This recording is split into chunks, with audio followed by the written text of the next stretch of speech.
एक आत्मा जो बोल सकती थी, एक भूत जिसने एक पूरे परिवार का जीना हराम कर दिया। इतनी डरावनी घटना कि और ये अमेरिका के राष्ट्रपति तक मान गए थे कि कुछ तो असामान्य था। उसे कहा जाता था द बेल विच, और जो उसने किया वो किसी आम भूत की हरकत नहीं थी। ये है अमेरिका की सबसे खौफनाक आत्मा की सच्ची कहानी। स्वागत है आपको अंधेरे के उस कोने में जहाँ इंसानी समझ खत्म हो जाती है। आज रात हम चलेंगे अमेरिका के टेनेसी राज्य के एक छोटे से गांव एडम्स की ओर, जहां 200 साल पहले एक ऐसा भूत आया जो बोलता था, तंग करता था और आखिरकार किसी की जान भी ले गया। ये कोई लोक कथा नहीं बल्कि एक सच्ची घटना है जिसकी गवाह है पूरी दुनिया। लाइट बंद कर दीजिए क्योंकि बेल विच अब भी देख रही है। साल था 1817। जॉन बेल और उनका परिवार टेनेसी के एक शांत गांव में रहते थे। ईमानदार, धार्मिक और सम्मानित लोग। लेकिन फिर एक रात जॉन बेल ने खेत में एक अजीब जानवर देखा। कुत्ते का शरीर और खरगोश जैसा सिर। फिर शुरू हुई आवाजें, दीवारों पर दस्तक, जमीन पर घिसती जंजीरें और कानों में फुसफुसाहटें जो हर रात तेज होती गई। बच्चों के बिस्तर हवा में उठने लगे, कंबल खींचने लगे और कुछ अदृश्य ताकत बच्चों को थप्पड़ मारती, नाखूनों से खरोंचती थी। बेल परिवार को लगने लगा कोई उनके घर में है। इस भूत की सबसे डरावनी बात यह थी कि वो बोल सकती थी। कुछ ही दिनों में वो पूरी तरह से बात करने लगी। उसने अपना नाम बताया, केट,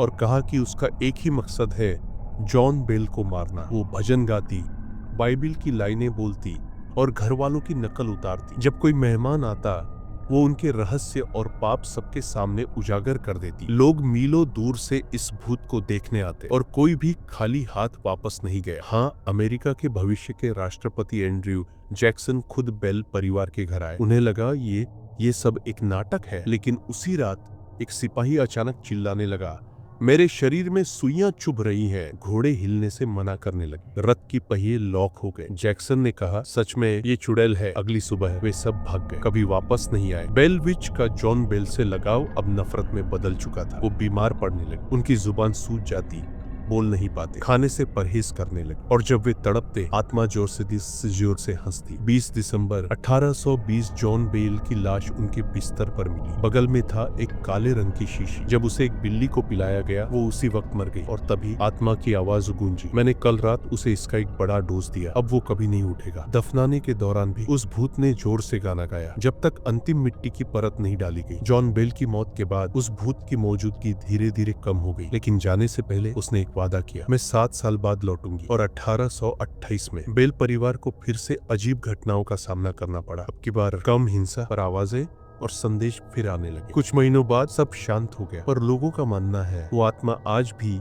बेल विच केव के पास रहती है, एक असली गुफा जहां आज भी लोग डरावनी घटनाएं महसूस करते हैं। तो आप क्या मानते हैं? क्या बेल विच एक आत्मा थी या कोई अंधेरा राज? इतिहास में कभी कोई भूतिया कहानी इतनी दस्तावेजों और गवाहों से साबित नहीं हुई। तो अगली बार अगर आप टेनेसी जाएं और पेड़ों के बीच कोई फुसफुसाहट सुने तो जवाब मत दीजिए, शायद वो अभी भी वहीं है। अगर आपको ये कहानी पसंद आई तो वीडियो को लाइक करें, सब्सक्राइब करें और बेल आइकन दबाएं ताकि अगली डरावनी कहानी आप कभी मिस न करें, क्योंकि कुछ आत्माएं कभी चैन से नहीं सोती।